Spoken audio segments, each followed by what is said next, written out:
இந்த ஸ்நாக்ஸ் செய்கிறதுக்கு வறுத்த நடக்கல்ல வந்து தோலை நீக்கிட்டு இந்த மாதிரி க்ளீன் பண்ணி வச்சுருக்கேன். அதை ஒரு மிக்ஸி ஜாரில் போட்டுடலாம். ஒரு 50 கிராம் முந்திரி பருப்பு அதையும் இதில் போட்டுடலாம். ஏலக்காயை தோல் நீக்கிட்டு ஒரு 3 ஏலக்காயை தட்டி வச்சுருக்கேன். அதையும் இதில் போடுங்க.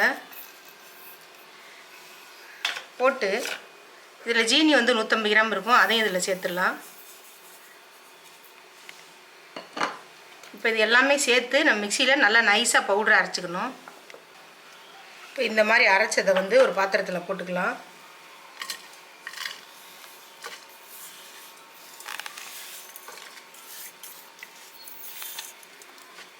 இதே மிக்சியில் வந்து இந்த பொரியை வந்து ஒரு 2 கப்பு பொரியை வந்து இதில் சேர்த்துக்க போகிறோம். நம்ம எதில் அளந்தோமோ அந்த அளவில் வந்து 2 கப்பு. இது நல்ல நைஸ் பவுடர் அரைச்சிக்கணும். பாருங்கள் பொரி வந்து எந்த அளவுக்கு அரை போட்டிருக்குன்னு. இந்த அளவுக்கு நைஸாக அரைச்சிருக்கணும். இதை கொட்டிக்கலாம். மிச்சம் இருக்கிறதையும் நம்ம இந்த பொரியும் சேர்த்து கொட்டிக்கலாம்.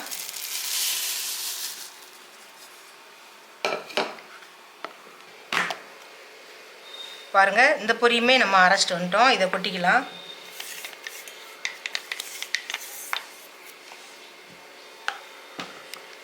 இப்போ இந்த பொரியை எல்லாமே சேர்த்து கையாலே அப்படி கிளறி விடுங்க. அப்போ தான் ஈவனாக இருக்கும்.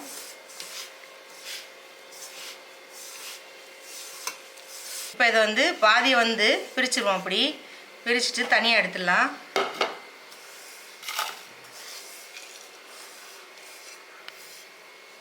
மாவை வந்து பாதியாக வந்து நம்ம பிரித்து வச்சுருக்கோம். இதை நம்ம அடுப்புலேயே வைக்க போகிறதில்ல. இப்போ தேங்காயை வந்து துருவி இந்த மாதிரி பால் எடுத்து வச்சுருக்கோம். இது கொஞ்சமாக ஊற்றி கெட்டியாக நம்ம பிணைஞ்சிக்கணும். நீங்கள் கையாலே பிணைங்க, அப்போ தான் கரெக்டாக வரும்.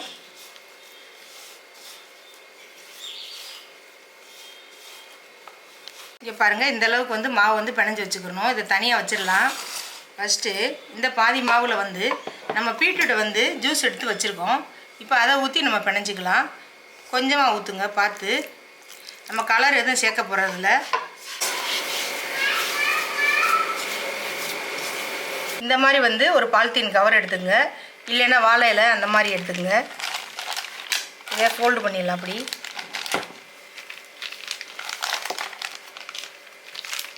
நெய் வந்து லேசாக வந்து பேப்பரில் ஒரு சொட்டு நெய்யை வந்து இப்படி தடவிடுங்க.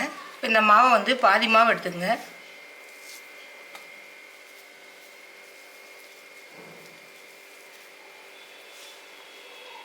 இதில் வச்சு நம்ம விரிசல் இல்லாமல் தேய்க்கணும். லேசாக கொஞ்சம் விரிய தான் செய்யும். நம்ம அட்ஜஸ்ட் பண்ணி இப்படி தேய்க்கணும். இப்படி சமமாக தேய்ச்சிக்கோங்க.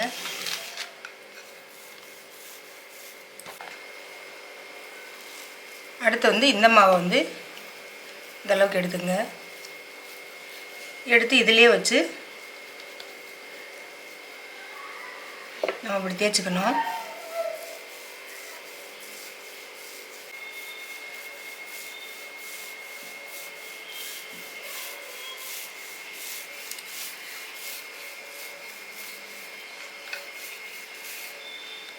இப்போ இந்த மாதிரி தேய்ச்சாச்சு. இந்த ஓரத்தை வந்து இப்படி நம்ம கட் பண்ணி விட்டுறணும்.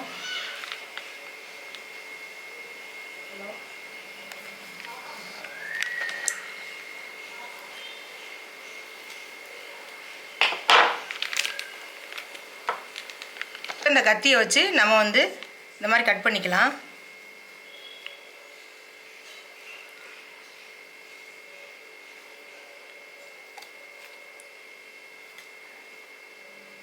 உங்களுக்கு பிடிச்ச ஷேப்பில் கட் பண்ணிக்கோங்க.